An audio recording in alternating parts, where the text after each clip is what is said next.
Hey guys, it's Sean from the Ridesharing101 Podcast. Going back to last Thursday where we left off. According to TechCrunch, there was a 2-day taxi strike in Barcelona this last week to protest the amount of rideshare vehicles on the road and the failure to enforce regulations that are supposed to cap the number of rideshare vehicles that operate. Protesters attacked both vehicles and drivers, although it did not say if it was just rideshare vehicles, just taxis, if it was both.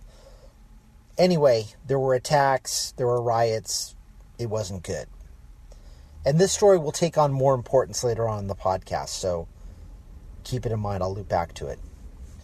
The violence has led to a temporary shutdown of all rideshare in the city, including all the companies like Uber and Taxify.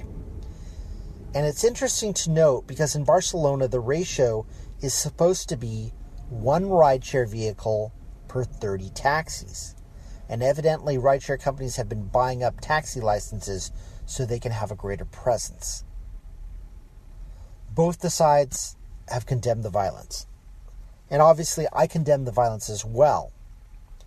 But I've mentioned this before, and I'll mention it again.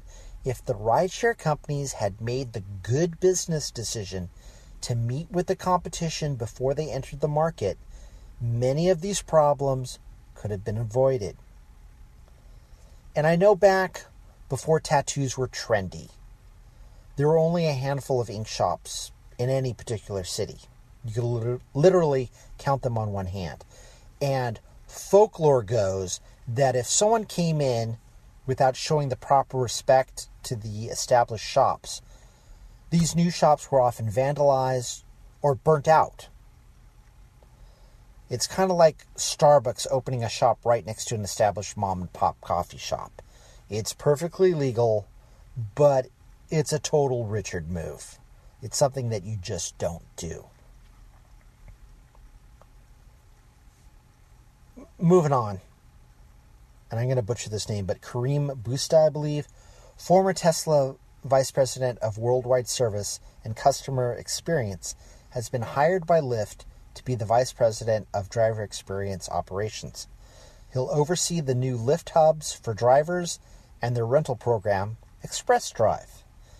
Back in May, Lyft committed $100 million to support its drivers by having a place for cheaper oil changes, car washes, vehicle maintenance, like tire rotation, that kind of thing. So 3 months later, they finally hire someone to do that. Aren't you supposed to change your oil every 3 months? We could have had an oil change by now, guys. Good looking out, Lyft. You could already have been helping your drivers. Typically, you have these things in place before you announce them. For example, if you tell everyone you're going to lose weight, you will be taken more seriously if you've already joined a gym, downloaded an app, or bought some exercise clothes. I'm just saying. Usually you hire the guy and then announce what you're going to do with him. Or think of it this way. If you've got a really hot date, someone that you really like, that really likes you, you're probably going to get condoms before the date, right? Same principle. Figure it out. It's really not that hard. People are running a business, but they don't seem to know anything about business. It blows my mind sometimes. All right. The Verge reports that Lyft is considering a Zen Center, and that's in quotes, type option for its ride-sharing vehicles, which could include something like a quiet mode, temperature guidelines, radio requests, or a request for no radio. And I mention this story only because, for me, it highlights people's inability to communicate. I've had several people in my car whom have asked, is there a way we could turn the radio off? And, they were pleasant. They were nice. I was happy to meet their requests. I gave them 5 stars when it was over, and all was good. I had somebody the other day that came in and just immediately started reaching for my radio, and I literally had to slap his hand. And I told him if he ever touched the radio again, I would kick him out of the car while it was still rolling. Now, he didn't like that. He gave me 1 star, but, big whoop. I have 2,200 rides under my belt. I have a 4.9 rating. I don't really care. If you can't politely tell your driver or ask your driver that you would appreciate no radio, how do you get by in life? How do you ask for things? How do you get things done? This is just a very basic communication skill. It's kind of like saying hi when you see somebody, or introducing yourself by name when you've never met somebody. Hi, my name is Sean. Nice to meet you. Evidently, I guess this is kind of hard for some people.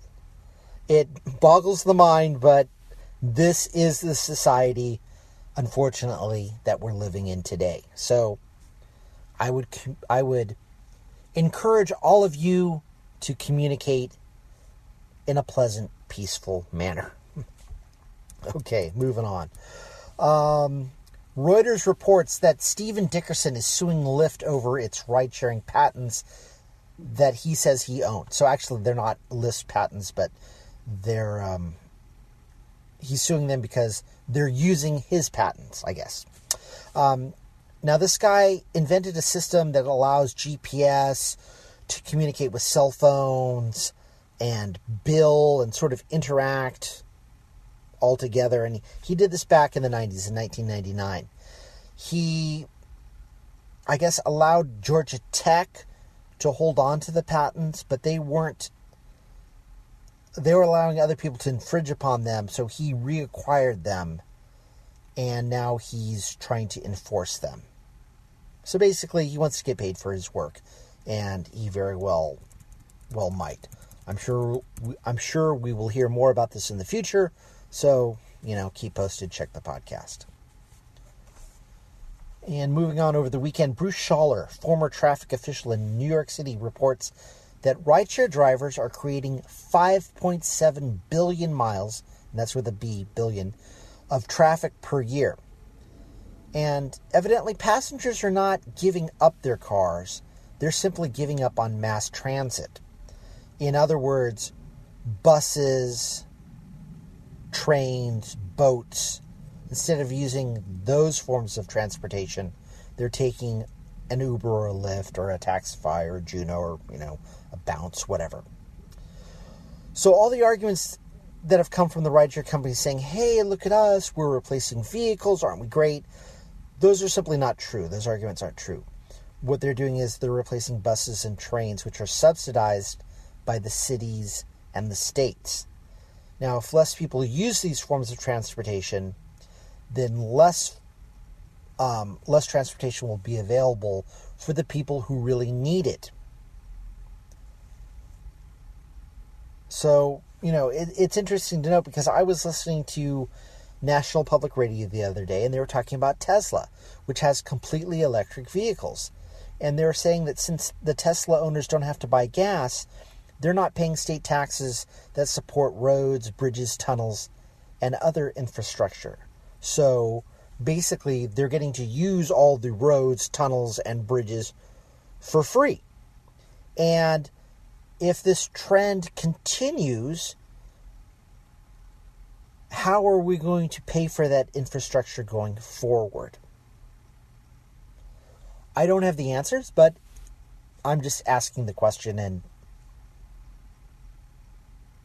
it's something to think about.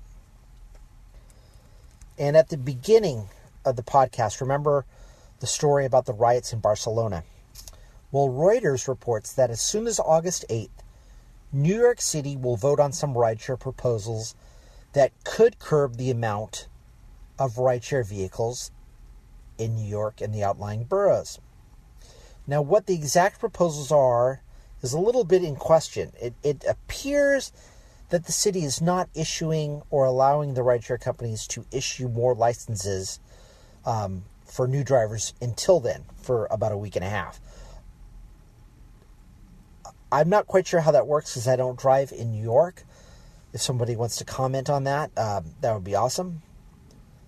But one thing I will note is it appears that many minorities are not being served by the taxi industry, and they're complaining because only rideshare drivers will pick them up. And there was that recent study in UCLA where the grad student had mentioned that she studied Uber and Lyft versus taxis. And black passengers were waiting 15 minutes more to get a cab than they were waiting to catch a Lyft. And while Uber and Lyft canceled on them 4% of the time, taxis canceled on black passengers 73% of the time. Now, I believe there have been 3 or 4 suicides from taxi drivers who their business has suffered. They can't afford the loans that they took out to get a taxi medallion. So, I would suggest that if business is bad, you might want to take all the people that need to use your service. And it's not that I don't feel the New York taxi driver's pain, because I do. But if New York cab drivers would be more concerned with capitalism and the color of passengers' money as opposed to the color or their religion or their sex, I think they'd be a lot better off.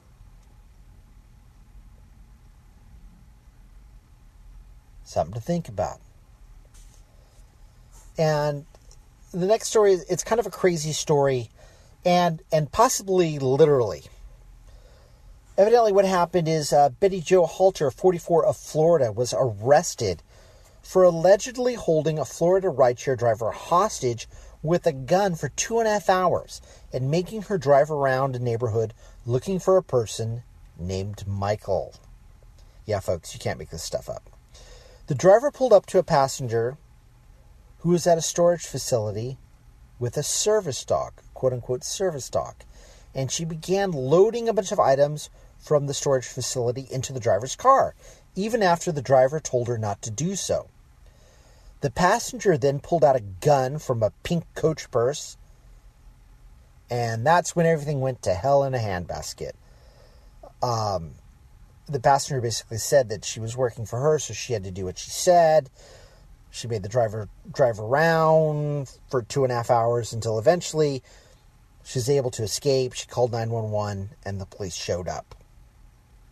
And by the way, the service dog that I mentioned earlier, it turned out to be a porcelain doll of a dog. I'm sure we're going to hear more on this one, folks. And to end, San Francisco Gate, SF Gate, which is basically the website for the San Francisco Chronicle, reports that according to the company Certify, only 2% of business passengers tip. Let me say that again. 2% of business passengers tip. So, folks, if only 2% of business passengers tip, do you have a tip jar or tip signage in your car?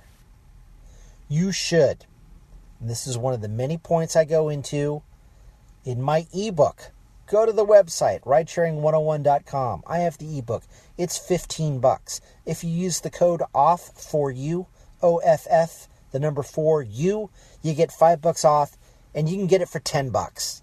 Okay? I cover all this stuff. It'll be very helpful. You'll get your money back. Lots of tips and tricks on how to maximize your profits. Okay, folks? On that note, I hope you enjoyed the podcast, and I'll see you on Wednesday.